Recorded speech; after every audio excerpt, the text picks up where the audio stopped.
ನಮಸ್ಕಾರ ಸ್ನೇಹಿತರೆ, ಎಲ್ರಿಗೂ ನಮ್ಮ ಪರಮ್ ಎಡ್ಜ್ ಯೂಟ್ಯೂಬ್ ಚಾನಲ್ಗೆ ತಮಗೆ ಆತ್ಮೀಯವಾದ ಸ್ವಾಗತ. ಇವತ್ತಿನ ವಿಡಿಯೋದಲ್ಲಿ ನಾವು ಸಮಾಜದಲ್ಲಿ ಬಹಳ ಚರ್ಚೆಗೆ ಒಳಗಾಗುವ ಕಾನೂನಾತ್ಮಕವಾಗಿ ಮತ್ತು ನೈತಿಕವಾಗಿ ಬಹಳ ಕುತೂಹಲ ಕೆರಳಿಸಿರುವ ಒಂದು ವಿಷಯದ ಬಗ್ಗೆ ತಿಳಿದುಕೊಳ್ಳೋಣ. ಯಾವುದಪ್ಪ ಅಂದರೆ ಅದೇ ದಯಾಮರಣದ ಬಗ್ಗೆ ನೋಡೋಣ. ನಾವು ಬದುಕುವ ಹಕ್ಕು ಪ್ರತಿಯೊಬ್ಬರಿಗಿದೆ ಅನ್ನೋದು ನಮಗೆ ಗೊತ್ತು. ಆದರೆ ಒಬ್ಬ ವ್ಯಕ್ತಿ ಗುಣಪಡಿಸಲಾಗದ ಕಾಯಿಲೆಯಿಂದ ನರಳುತ್ತಿದ್ದಾರೆ ಅಥವಾ ಬದುಕಿರುವುದು ಆತನಿಗೆ ಅಸಹನೀಯ ಹಿಂಸೆಯಾಗಿದ್ದರೆ ಅಂತಹ ಸಂದರ್ಭದಲ್ಲಿ ಗೌರವಯುತವಾಗಿ ಸಾವನ್ನಪ್ಪಲು ಅವಕಾಶ ಇದೆಯೇ, ಏನು ಇಲ್ವಾ? ಭಾರತದ ಕಾನೂನು ಇದರ ಬಗ್ಗೆ ಏನು ಹೇಳುತ್ತದೆ? ಇವನ್ನೆಲ್ಲ ಇವತ್ತಿನ ಕ್ಲಾಸ್ನಲ್ಲಿ ಸರಳವಾಗಿ ಅರ್ಥ ಮಾಡಿಕೊಳ್ಳೋಣ. ವಿಡಿಯೋವನ್ನು ಕೊನೆ ತನಕ ನೋಡಿ. ಮೊದಲನೇದಾಗಿ ನೋಡೋಣ, ದಯಾಮರಣ ಏನಿದೆ ಇದು. ದಯಾಮರಣ ಅಂದರೆ ಏನಂತ ನೋಡೋಣ. ಎಥೋನೇಸಿಯಾ ಅಂದರೆ ಈ ಪದವು ಗ್ರೀಕ್ ಭಾಷೆಯ ಈಯು, ಒಳ್ಳೆಯ ಮತ್ತು ಥಾನಟೋಸ್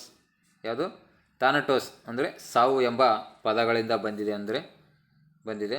ಅಂದರೆ ಒಳ್ಳೆಯ ಸಾವು ಅಥವಾ ಗೌರವಯುತ ಸಾವು ಎಂದರ್ಥ. ಯಾವುದೇ ವ್ಯಕ್ತಿ ತೀವ್ರವಾದ ನೋವು ಅಥವಾ ಗುಣಪಡಿಸಲು ಸಾಧ್ಯವೇ ಇಲ್ಲದ ಕಾಯಿಲೆಯಿಂದ ಬಳಲುತ್ತಿರುವಾಗ ಆತನ ನೋವನ್ನು ಕೊನೆಗಾಣಿಸಲು ಉದ್ದೇಶಪೂರ್ವಕವಾಗಿ ಆತನ ಪ್ರಾಣವನ್ನು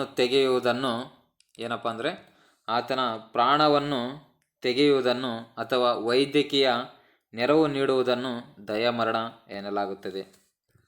ಇನ್ನು ದಯಾಮರಣದಲ್ಲಿ ಮುಖ್ಯವಾಗಿ 2 ವಿಧಗಳನ್ನು ನಾವು ನೋಡ್ಬೋದು. ಯಾವುದಪ್ಪ ಅಂತಂದರೆ, ಮೊದಲನೇದಾಗಿ ನೋಡೋದಾದರೆ ಸಕ್ರಿಯ ದಯಾಮರಣ ಅಂದರೆ ಆ್ಯಕ್ಟಿವ್ ಎಥೋನೇಸಿಯಾ. ಇಲ್ಲಿ ವೈದ್ಯರು ರೋಗಿಗೆ ಪ್ರಾಣಾಪಾಯ ಉಂಟು ಮಾಡುವ ಚುಚ್ಚುಮದ್ದು ಅಥವಾ ಔಷಧಿ ನೀಡುವ ಮೂಲಕ ನೇರವಾಗಿ ಸಾವಿಗೆ ಕಾರಣವಾಗುತ್ತಾರೆ. ಇದು ಭಾರತ ಸೇರಿದಂತೆ ಹೆಚ್ಚಿನ ದೇಶಗಳಲ್ಲಿ ಕಾನೂನು ಬಾಹಿರ ಅಂತಲೇ ಹೇಳ್ಬೋದು. ಇನ್ನು ನಿಷ್ಕ್ರಿಯ ದಯಾಮರಣ ಅಂದರೆ ಪ್ಯಾಸಿವ್ ಎಥೋನೇಸಿಯಾ. ರೋಗಿಯನ್ನು ಬದುಕಿಡಿಸಲು ಬಳಸುವ ಕೃತಕ ಉಸಿರಾಟದ ವ್ಯವಸ್ಥೆ ಅಂತಲೇ ಹೇಳ್ಬೋದು. ಅಂದರೆ ವೆಂಟಿಲೇಟರ್ ಅಥವಾ ಜೀವ ಉಳಿಸುವ ಔಷಧಿಗಳನ್ನು ಸ್ಥಗಿತಗೊಳಿಸುವ ಮೂಲಕ ಸಾವು ಸಂಭವಿಸುವಂತೆ ಮಾಡುವುದು. ಇದನ್ನು ಭಾರತದಲ್ಲಿ ಕೆಲವು ಷರತ್ತುಗಳೊಂದಿಗೆ ಅನುಮತಿಸಲಾಗಿದೆ ಅಂತಲೇ ಹೇಳ್ಬೋದು. ಇನ್ನು ಭಾರತದಲ್ಲಿ ಕಾನೂನಿನ ಸ್ಥಿತಿ ಅಂದರೆ ಲೀಗಲ್ ಸ್ಟೇಟಸ್ ಇನ್ ಇಂಡಿಯಾದ ಬಗ್ಗೆ ಏನು ಹೇಳುತ್ತದೆ ಅಂತಂದ್ರೆ ನೋಡೋಣ. ಮೊದಲನೇದಾಗಿ ನೋಡೋದಾದರೆ ಅರುಣ್ ಶಾನ್ಭಾಗ್ ಪ್ರಕರಣದಲ್ಲಿ 2011 ದಯಾಮರಣದ ಚರ್ಚೆಗೆ ಬುನಾದಿ ಹಾಕಿದ ಪ್ರಕರಣ ಇದು. 42 ವರ್ಷಗಳ ಕಾಲ ಕೋಮಾದಲ್ಲಿದ್ದಂಥ ದಾದಿ ಅರುಣ್ ಶಾನ್ಭಾಗ್ ಅವರ ಪರವಾಗಿ ಅವರ ಸ್ನೇಹಿತೆ ಪಿಂಕಿ ವಿರಾನಿ ಸುಪ್ರೀಂ ಕೋರ್ಟ್ ಮೆಟ್ಟಿಲೇರಿದ್ದರು. ಈ ಪ್ರಕರಣದಲ್ಲಿ ಕೋರ್ಟ್ ನಿಷ್ಕ್ರಿಯ ದಯಾಮರಣಕ್ಕೆ ಮೊದಲ ಬಾರಿಗೆ ಅನುಮತಿ ನೀಡಿತು. ಇನ್ನು ಕಾಮನ್ ಕಾಸ್ ಇದರ ಬಗ್ಗೆ ನೋಡೋದಾದರೆ, ಕಾಮನ್ ಕಾಸ್ ಪ್ರಕರಣದಲ್ಲಿ ಇದು 2018 5 ನ್ಯಾಯಾಧೀಶರ ಸಂವಿಧಾನ ಪೀಠವು ಗೌರವಯುತವಾಗಿ ಸಾಯುವ ಹಕ್ಕು ಸಂವಿಧಾನದ ವಿಧಿ ಸಂಖ್ಯೆ 21ರ ಜೀವಿಸುವ ಹಕ್ಕು ಅಡಿಯಲ್ಲಿ ಮೂಲಭೂತ ಹಕ್ಕಾಗಿದೆ ಎಂದು ಸಾರಿದರು. ಇತ್ತೀಚಿನ ಬೆಳವಣಿಗೆ 2025-26ರ ಸುಪ್ರೀಂ ಕೋರ್ಟ್ ಹರೀಶ್ ರಾಣಾ ಪ್ರಕರಣದಲ್ಲಿ ನಿಷ್ಕ್ರಿಯ ದಯಾಮರಣದ ಮಾರ್ಗಸೂಚಿಗಳನ್ನು ಮತ್ತಷ್ಟು ಸರಳಗೊಳಿಸಿದೆ ಅಂತಲೇ ಹೇಳ್ಬೋದು. ಇನ್ನು ಲಿವಿಂಗ್ ವಿಲ್ ಅಂದರೆ ಏನನ್ನು ನೋಡೋಣ.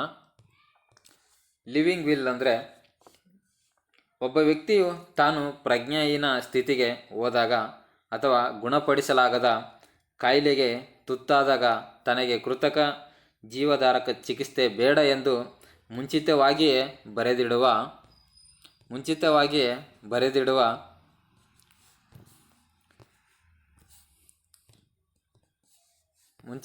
ಬರೆದಿಡುವ ಕಾನೂನುಬದ್ಧ ದಾಖಲೆ. ಇದನ್ನು ಅಡ್ವಾನ್ಸ್ ಮೆಡಿಕಲ್ ಡೈರೆಕ್ಟಿವ್ ಎಂದು ಕರೆಯಲಾಗುತ್ತದೆ ಅಂತಲೇ ಹೇಳ್ಬೋದು. ಇನ್ನು ನೆಕ್ಸ್ಟು ಸಂವಿಧಾನದ ವಿಧಿ ಆರ್ಟಿಕಲ್ ಏನು ಹೇಳ್ತದಪ್ಪ ಅಂತಂದರೆ ಇದಕ್ಕೆ ನೋಡೋಣ.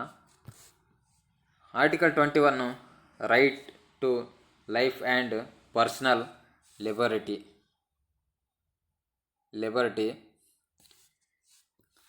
ನೋಡೋಣ. ಜಾರಿ ಮಾಡಿದ ರಾಜ್ಯಗಳು. ದಯಾಮರಣದ ಮಾರ್ಗಸೂಚಿಗಳನ್ನು ಜಾರಿಗೆ ತಂದ ಮೊದಲ ರಾಜ್ಯ ಕೇರಳ ಅಂತ ಹೇಳ್ಬೋದು. ದಯಾಮರಣ ಜಾರಿಗೆ ತಂದ ಮೊದಲ ರಾಜ್ಯ ಕೇರಳ. ಎರಡನೇ ರಾಜ್ಯ ಕರ್ನಾಟಕ. ವೈದ್ಯಕೀಯ ನೋಡಿ, ವೈದ್ಯಕೀಯ ಮಂಡಳಿ ದಯಾಮರಣ ನೀಡುವ ಮೊದಲ ಆಸ್ಪತ್ರೆಯ ಪ್ರಾಥಮಿಕ ವೈದ್ಯಕೀಯ ಮಂಡಳಿ, ನಂತರ ಜಿಲ್ಲಾಧಿಕಾರಿ ನೇತೃತ್ವದ ದ್ವಿತೀಯ ವೈದ್ಯಕೀಯ ಮಂಡಳಿಯ ಅನುಮತಿ ಕಡ್ಡಾಯ ಅಂತ ಹೇಳಿದರೆ. ಇನ್ನು ಸಂಕ್ಷಿಪ್ತವಾಗಿ ಹೇಳುವುದಾದರೆ, ದಯಾಮರಣ ಎನ್ನುವುದು ವೈಯಕ್ತಿಕ ಸ್ವಾತಂತ್ರ್ಯ ಮತ್ತು ಮಾನವೀಯತೆಯ ದೃಷ್ಟಿಯಿಂದ ಒಂದು ದೊಡ್ಡ ಚರ್ಚೆಯ ವಿಷಯವಾಗಿದೆ. ಕಾನೂನು ಏನೇ ಇದ್ದರೂ ಪ್ರತಿಯೊಬ್ಬರಿಗೂ ನೋವಿಲ್ಲದ ಸಾವು ಸಿಗಬೇಕು ಎಂಬುದರ ಇದರ ಹಿಂದಿನ ಆಶಯ.